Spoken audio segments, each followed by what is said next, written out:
All right, public speaking class, welcome to our first online video.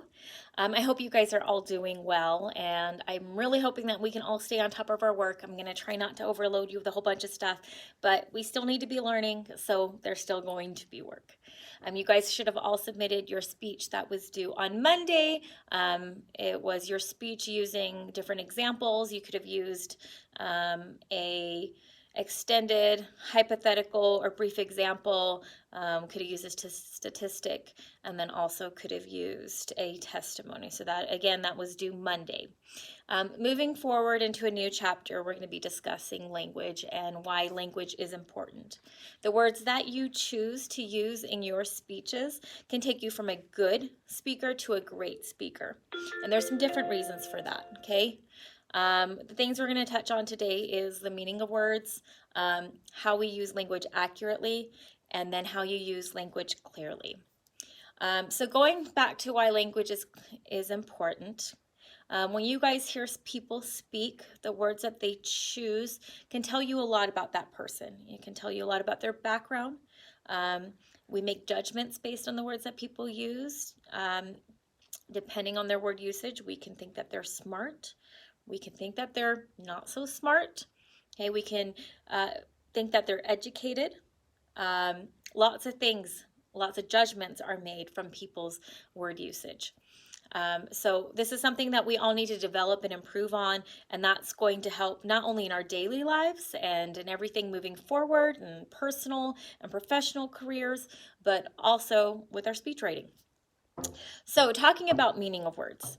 So there's a short video I'm going to have you guys watch, which I've attached to the assignment, but it's going to help further explain what I'm discussing right now, which is words have different meanings. There's denotative and connotative, okay? Denotative meaning would be the dictionary meaning of a word. Okay, so what it literally means. And then we have the connotative meaning, and that's the energy behind the word. So words can have the same literal meaning, but there can be a different connotation behind it. So you'll watch the video and it'll explain that. And the point of that is in our speech writing, we can be using words that mean exactly what we're trying to say, but there's a different connotation behind it, and because of that it could send the audience or confuse them in a way. So we need to make sure we understand the difference between the two and how to use them properly. When it comes to using language accurately, we need to make sure we're using words that we know the meaning of. We see this a lot of times. Everybody does this at some point or another, but we'll use a word and it's the improper use of the word, or we use a word that sounds similar to the word we're actually meaning to use. For example, somebody might use the word persecution when they mean prosecution. Okay, those have two different meanings. Prosecution obviously has to do with court proceedings. Persecution usually has to do with ill treatment. We think of that and a lot with religious or associated with religious persecution. So we hear that a lot. But obviously, if we were to interject prosecution when we mean persecution, they sound similar. But if the audience knows the difference between the two and we can understand from the context that that's not the appropriate use of the words, what does that do to you as a speaker? Okay, well, it creates a situation where you may lose credibility with the audience, because at the end of the day we want to establish that credibility, and we do that in the introduction of our speech, where we're letting the audience know this is why I'm an authoritative figure on what I'm speaking about, or this is why you should listen on what I have to say. Now once you get in your speech and you use words that maybe don't apply or are not the proper use, now we start to chip away at that credibility. So we don't want that. So we want to make sure we're using words that we understand, okay? We want to make sure we're using them accurately. So there are words that sound similar, different meanings. We want to make sure we know what they are. A big one that a lot of people will do is the term regardless.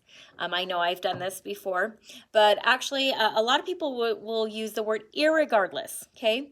They'll say irregardless, it's just something you shouldn't do. But the actual term is regardless. And a lot of people don't know that.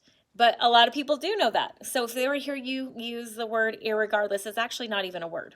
Now, there's been people who've made cases for how you can use it, and in some situations you actually can, but by definition, irregardless is not a word. Regardless is. So little things like that, okay, again, it's going to set you apart from a good speaker to a great speaker, because people are going to think, okay, they had the proper usage of the word, so they know what they're talking about. Okay, so that's using language accurately. And then lastly, it's using language clearly, okay?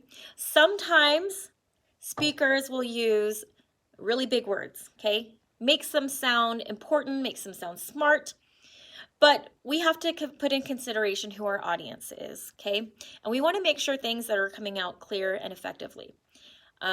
You have to remember, when you are reading something and you come across a word that you don't understand, you can pause and you can go look up that word. When you're a listener listening to somebody speak, you do not have that ability. So you don't want to lose the audience by using words that don't clearly communicate what you're trying to say.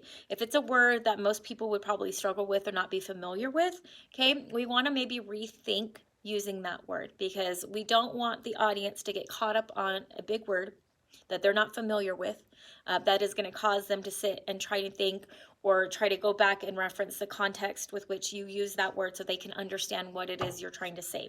We don't want to do that. We also want to make sure that we're using concrete, specific words and not abstract words. So concrete versus abstract. When we say abstract, that means a general word. For example, if you were to say physical activities is an abstract word. It's not specific. It could mean a lot of different things. We want to stay away from things like that. Now, there are instances where you might actually list physical activities, okay? Or use that word. Maybe it's from a quote, or it's, there's a time where it deems you to use it. But for the most part, we want to be very specific within our words. So instead of saying physical activities, okay, we would say something like hiking, biking, swimming. Those are very specific words, okay? They're concrete words. There's no room for interpretation when you say hiking. There's no room for interpretation when you say swimming. They are literal meanings, and it doesn't leave the audience open to, again, we want to go back to keeping the audience's attention. If you say something that's abstract, then you're forcing the audience to then think, well, I wonder what physical activities he's actually talking about. So if we give them those concrete words, it doesn't leave room for that, which is what we want, because again, trying to keep the audience's attention. Okay, so and again, don't use, well, I want you all to expand your vocabulary. Consider the audience, okay? There's a really great example that your book gives you in talking about how sometimes people can go use big, words and language, and it may say the same thing as if you were to simplify it, but again, we want it to be clear in the instructions. So, for example, we have a plumber who wrote to a government agency to ask whether there was harm in using hydrochloric acid to clean out his drain pipes.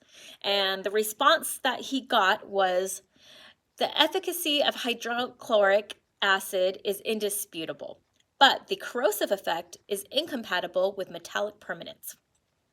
Okay, well, if you were to understand what that's saying, which you'd probably have to read that again, okay, so the plumber thanked the agency, but then they wrote back again and said, we cannot assume responsibility for the production of toxic and noxious residue with hydrochloric acid and suggest you use an alternative procedure. So if you guys know what they're saying, they're basically saying don't use hydrochloric acid, okay? It's going to eat holes in the pipe. But they didn't say that, did they? No, they had to put this big old long word, lots of things in there that really were not necessary, when all they could have said, yeah, don't use it, it's bad for the pipes, okay? So again, this is an example of where sometimes people will use language, okay, where they don't have to. So again, we want to make sure that, well, whatever we're saying, that it's clear, the audience understands it, and we're not going to use any words that are going to distract them from the overall message. So moving forward, there's 2 assignments that you guys are going to be doing. The first one is I'm going to have you watch a short video further explaining denotative and connotative words, and you're going to be giving me examples of that. And the second one is going to be helping you with expanding your vocabulary. So you all should know what a synonym is, and you should know what a thesaurus is. But if you don't, I will explain the two. So a synonym is a word that has the same meaning, okay? It's just a different version of the word. So if we were to sit there and say success, accomplishment, victory, triumph, those are all the same words, okay? Well, they have the same meaning, which is to have a favorable outcome, okay? Now, those have different kind of levels of meaning to them. You could say success, okay? The win was a success. You could also say the win was a triumph, but there's different kind of feelings behind that. Triumph is, something much bigger and grander. So if this was something that was a process that took a long time, you might want to use triumph versus success, okay? Whereas, using success could have more of a meaning behind something that, was a small feat.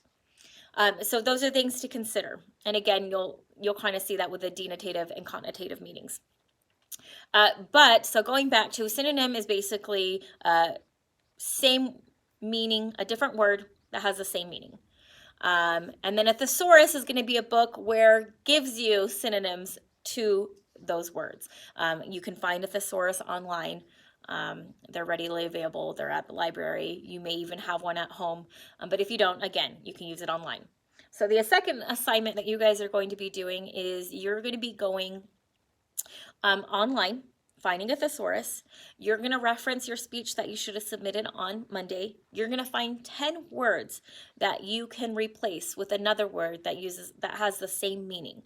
The point of this is to expand your vocabulary.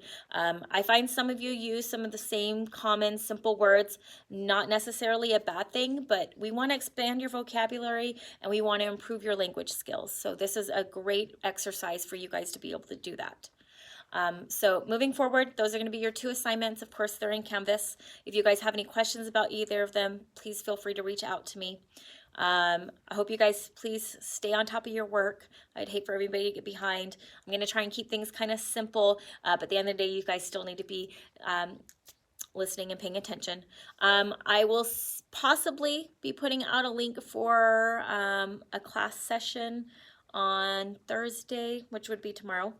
So I'd love for you guys to be able to join a Zoom conference so that if you have any questions, also we can go over a lesson live, and that way we can still kind of keep some of that classroom setting and feeling going. But hope you guys have a great day. Good luck with your assignments, and again, let me know if you have any questions. Bye.